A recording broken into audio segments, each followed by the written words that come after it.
سیدہ فاطمہ نہایت پاک باز، عابدہ، زاہدہ اور خدا رسیدہ خاتون تھی۔ ان کی شادی سید ابو صالح جنگی دوست سے ہوئی۔ وہ بھی بڑے متقی، خدا رسیدہ بزرگ تھے۔ ان کا عقد نکاح سیدہ فاطمہ سے جن حالات میں ہوا، ان کو پڑھ کر ایمان تازہ ہو جاتا ہے۔ روایت ہے کہ انفان شباب میں سید ابو صالح اکثر ریاضات مجاہدات میں مشغول رہتے تھے۔ ایک دفعہ دریا کے کنارے عبادت کر رہے تھے۔ کھانا کھائے ہوئے 3 دن گزر چکے تھے۔ اچانک ایک سیب دریا میں بہتا ہوا دکھائی دیا۔ بس اللہ کہہ کر اسے پکڑ لیا اور کھا گئے۔ پھر دل میں یہ خیال پیدا ہوا کہ معلوم نہیں اس سیب کا مالک کون ہے، میں نے بغیر اجازت امانت میں خیانت کی ہے۔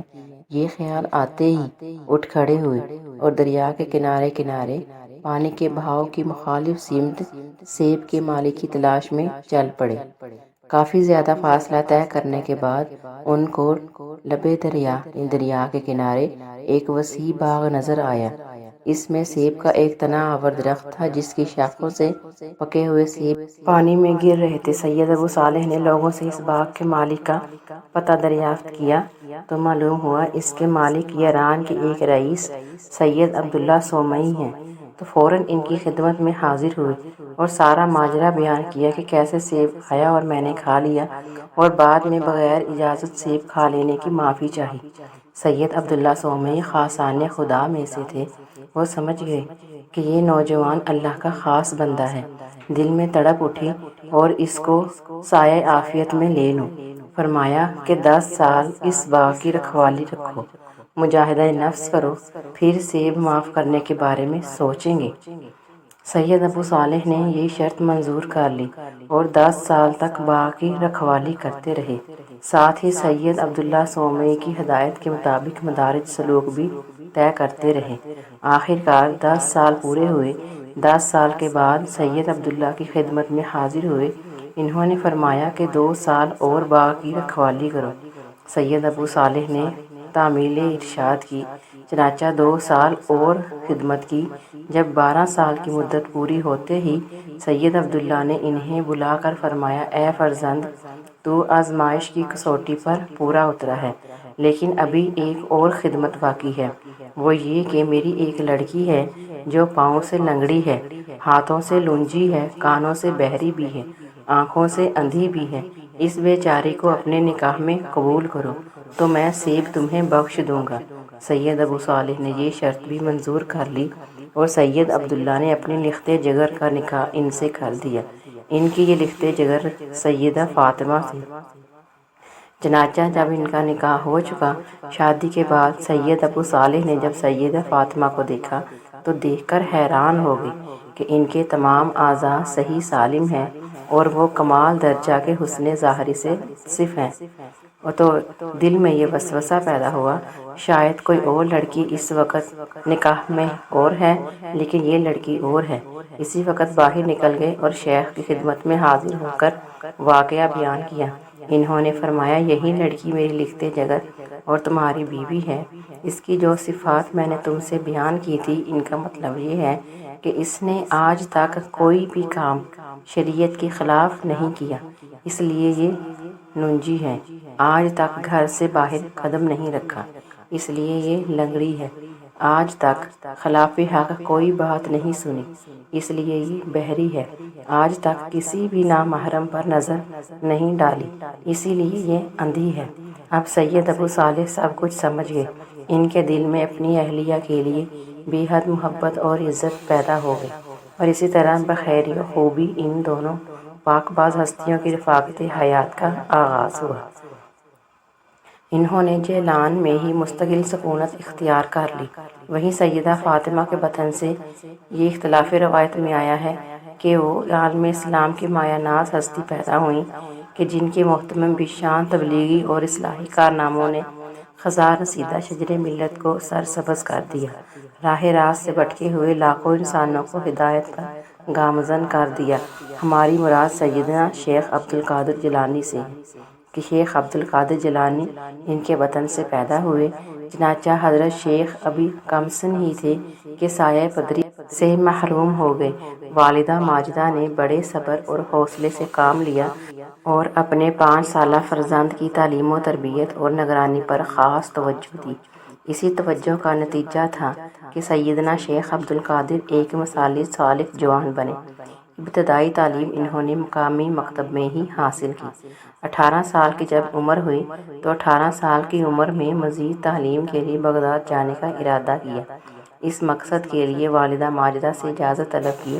انہوں نے با چشمِ پرنم اپنے لکھتے جگر کے سر پر ہاتھ پھیرا، فرمایا میرے نور بھر، تیری جدائی کا ایک لمحہ بھی مجھ سے برداشت نہیں ہو سکتی، لیکن جس مبارک مقصد کے لیے تم بغداد جانا چاہتے ہو تو میں اس راستے میں حائل نہ ہوں گی۔ حصول علم ایک مقدس فریضہ ہے۔ میری دعا ہے کہ تم اس تمام علوم میں درجہ کمال حاصل کرو۔ تو شاید اب جیتے جی تمہاری صورت نہ دیکھ سکوں گی، مگر میری دعائیں ہر حال میں تمہارے ساتھ ہی رہیں گی۔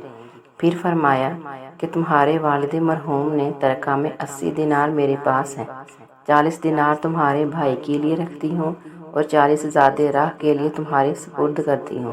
پھر سیدہ فاطمہ نے یہ 40 دینار سیدنا عبد القادر کی بغل کے نیچے گدڑی میں سی دیے۔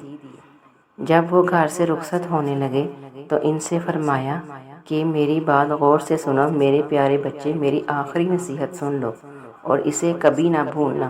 وہ یہ ہے کہ ہمیشہ سچ بولنا، خواہ کچھ بھی ہو جائے، جھوٹ کے نزدیک بھی نہ پھٹکنا۔ سعادت مند فرزند نے بادیدہ گریاں عرض کیا کہ اماں جان، میں سچے دل سے آپ سے وعدہ کرتا ہوں کہ ہمیشہ آپ کی نصیحت پر عمل کروں گا۔ تو سیدہ فاطمہ نے اپنے نور امین کو گلے لگایا، پھر ایک سرد آہ کھینچ کر فرمایا کہ جاؤ، تمہیں اللہ کے سپرد کیا، وہی تمہارا حافظ اور ناصر ہے۔ تو والدہ ماجدہ سے رخصت ہو کر شیخ عبد القادر بغداد جانے والے ایک قافلے کے ساتھ ہو لیے۔ اس زمانے میں طویل بیابانی تھی، راستوں میں تنہا سفر کرنا ممکن نہ تھا۔ لوگ قافلے بنا کر سفر کیا کرتے تھے اور اپنی حفاظت کا مقدور کوئی اہتمام بھی کیا کرتے تھے، پھر بھی راہزنوں کا خطرہ ہر وقت دامن گیر رہا کرتا تھا۔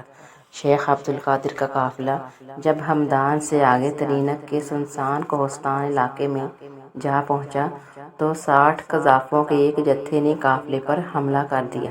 اہل قافلہ کا سارا مال و اسباب لوٹ لیا۔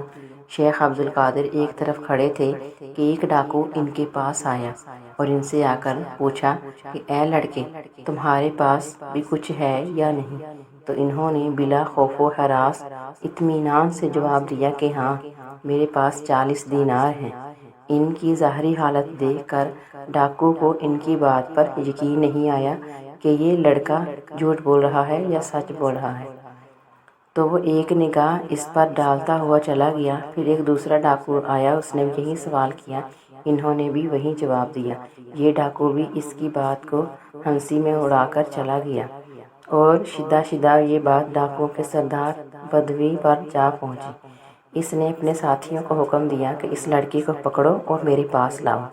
ڈاکوؤں نے سید صاحب کو پکڑ کر احمد بدوی کے سامنے پیش کیا تو اس نے ان سے پوچھا، لڑکے، سچ سچ بتا، تیرے پاس کیا ہے؟ انہوں نے بے دھڑک جواب دیا کہ میں پہلے بھی تیرے 2 ساتھیوں کو بتا چکا ہوں کہ میرے پاس 40 دینار ہیں، لیکن ان کو اس بات کا یقین نہیں آیا۔ سردار نے کہا، کہاں ہیں، نکال کر دکھاؤ۔ حضرت نے فرمایا کہ میری بغل کے نیچے گدڑی میں سلے ہوئے ہیں۔ سردار نے گدڑی کو ادھیر کر دیکھا تو اس میں واقعی 40 دینار نکل آئے، اور سردار اور اس کے ساتھی یہ دیکھ کر حیران رہ گئے کہ اس لڑکے نے سچ بول دیا اور واقعی اس سے 40 دینار نکل آئے۔ سردار نے استعجاب میں کہا، لڑکے، تمہیں معلوم ہے کہ ہم ڈاکو ہیں، لیکن پھر بھی تم نے دیناروں کا بھید ہم پر ظاہر کر دیا، اس کی کیا وجہ ہے؟ تو حضرت نے فرمایا کہ میری پاک باز والدہ نے گھر سے رخصت ہوتے وقت مجھے نصیحت کی تھی کہ ہمیشہ ہی سچ بولنا۔ بھلا ان 40 دیناروں کی خاطر میں اپنے والدہ کی نصیحت کیسے فراموش کر دیتا؟ یہ سن کر سردار پر رقت طاری ہو گئی اور وہ روتے ہوئے بولا، ارے بچے، تم نے اپنی ماں سے کیے ہوئے عہد کا اتنا پاس رکھا تو فہم مجھ پر کہ اتنے سالوں سے اپنے خالق کا عہد توڑ رہا ہوں، میں گناہوں میں پڑا ہوا ہوں۔ اے بچے، آج سے میں اس کام سے توبہ کرتا ہوں۔ تو لہٰذا اس کی دیکھا دیکھی دوسرے ڈاکوؤں نے بھی اپنے سردار کا ساتھ دیا اور لوٹا ہوا تمام اسباب قافلے والوں کو واپس کر دیا، اور اس کے بعد نیکی اور پرہیزگاری کی زندگی اختیار کر لی۔ ایک روایت میں ہے کہ جس زمانے میں شیخ عبد القادر بغداد میں تحصیل علم میں مشغول تھے، ایک دفعہ سیدہ فاطمہ نے کسی کے ہاتھ ان کے لیے ایک سونے کا ٹکڑا بھیجا۔ سیدہ فاطمہ کے سال وفات کے بارے میں سب تذکرے خاموش ہیں، البتہ قرائن سے یہ بات معلوم ہوتی ہے کہ انہوں نے حضرت شیخ عبد القادر کے زمانہ تعلیمی میں ہی ان کی غیر حاضری میں ہی وفات پا لی۔ اس سے معلوم ہوتا ہے کہ ماؤں کی اچھی تربیت کیسے اولاد میں بولتی ہے، پھر وہ ایک کامل بزرگ مثالی بنتے ہیں۔